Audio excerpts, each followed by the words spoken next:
Yan, so magandang hapon lahat. Wala tayo sa Etika, nandito tayo sa aking talungan guys. Welcome back sa aking YouTube channel, Commander the Ubik TV, kung saan ipapakita ko sa inyo yung naging problema ng aking mga talong guys, no, para magkaroon ng idea rin yung mga magtatalong kung paano puksain ang mga punjay. Kasi yung aking talong na tanim ay tinamaan ng punggos. Hindi ko alam kung anong gamot ko, binilang ko ng pang-spray na pang punggos na talaga siya, ayoko na magbanggit, ay hindi pa rin nadadala. Tagang patuloy pa rin nag-aatake yung mga punggos. Ngayon may napanood ako, awan ko kung totoo, itong baking soda. Na kung ano, basta itong baking soda lang, meron ako ditong sprayer na 4.5 liters sa tubig ang baking soda, na isang kutsara daw ang katapat ng 1 litro ng isang baking soda ay katapat ng isang kutsarang baking soda ay katapat ng 1 litrong tubig. Ito ang aking 2 liters na pang spray guys, no. Ito gagawin natin, 2 kutsarang baking soda ang ilalagay natin. Yan guys, to.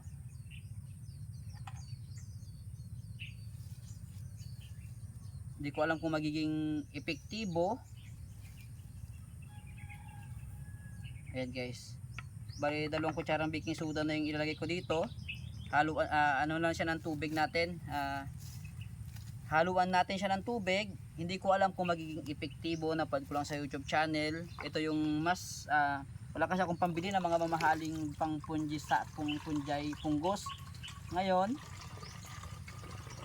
nanood ako sa YouTube at gagawin ko, ang napanood ko ay sprayan ko yung tawag yan, puno ng talong na naapektuhan ng punggos. Hindi ko alam na punggos na pala yon, naninilaw-nilaw yung mga dahon. Kala ko na sobrahan lang sa tawag yan, sa mga chemical. Guys, samahan nyo ako na alamin kung totoo ngang epektibo ang baking soda sa pagtanggal ng punggos o punjay sa mga tanim nating halaman, especially sa aking mga talong ngayon. Talong kasi yung aking halaman dito sa projecto ko. Itatry natin kung maging epektibo. Tara, samahan nyo ako.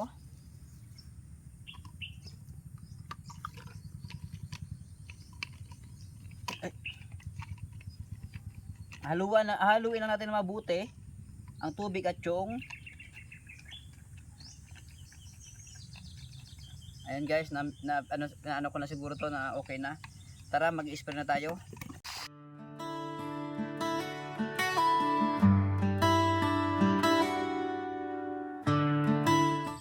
Nandito tayo ngayon sa aking taniman, kung saan nakikita nyo yung mga napapanood yung aking mga content tungkol sa aking mini farm o project 2. Ayan guys, yung dating maganda at malagong dahon ay tinamaan ng punjay. Yung sinerch ko kasi, kala ko ordinaryong uod lang, yung pala punjay na yung tumama sa aking mga puno ng talong. Kung makikita nyo, tara guys, samahan niyo ako kung ano yung sitwasyon ng mga dahon ng talong, kung bakit nalaman kong punjay yung nag-atake sa mga tanim kong talong. Tara, let's go. Titingnan natin kung magagawan pa ng paraan para makarecover yung mga tanim kong talong. Samahan nyo ako kasi ito yung magpapatunay kung totoo yung baking soda na kakatanggal ng punjay at mga uod dito sa mga talong na tinamaan ng peste o ng punjay. Tara, let's go. Tingnan nyo yung mga dahon, no? Ayan, bali lahat yan guys. Yan, yung mga tanim na yan, yung mga talong na yan. Kahit na itong okra o yung mga sili ko, ayan, yung mga sili ko dyan, ay tinamaan ng punjay. Siguro ma-acid na itong aking lupa, pero mataba. Yun lang ma-acid. Tingnan nyo naman guys, nagdidilawan at nangangalawang yung mga dahon. Hindi lang yan guys, pati itong aking mga kalabasa, ganyan din. Tapos yung okra ganun din, parang nagkaroon ng problema, lalo na itong aking mga bell pepper. Ayan. Yan guys. Kaya nga guys, ganito, samahan niyo ako kung totoo ngang nakakatanggal ng punjay at ng insekto yung baking soda na nabili ko sa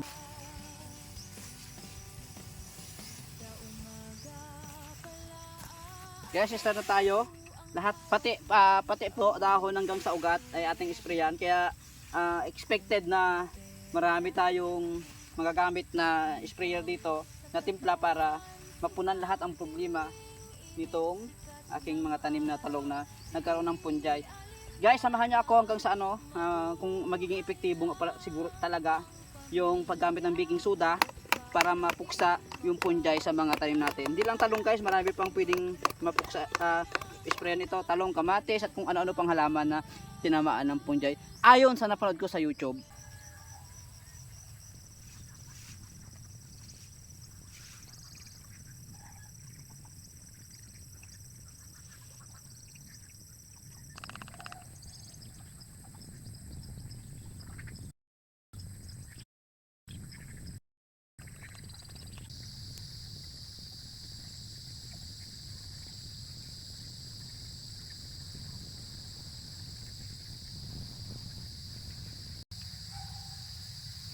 Yan, bali guys, hanggang dito na lang ang aking pagbablog tungkol sa pagpuksa ko ng punjay, punggos dito sa aking mga talungan.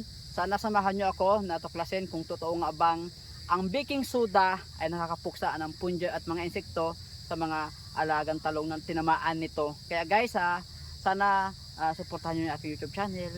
Maraming salamat at kita-kits tayo guys sa susunod kong content kung saan makikita nyo mga epekto kung totoo mang makaka-recover yung aking mga talong na tinanim dito sa aking mini garden. Guys, maraming salamat. Hanggang dito na lang.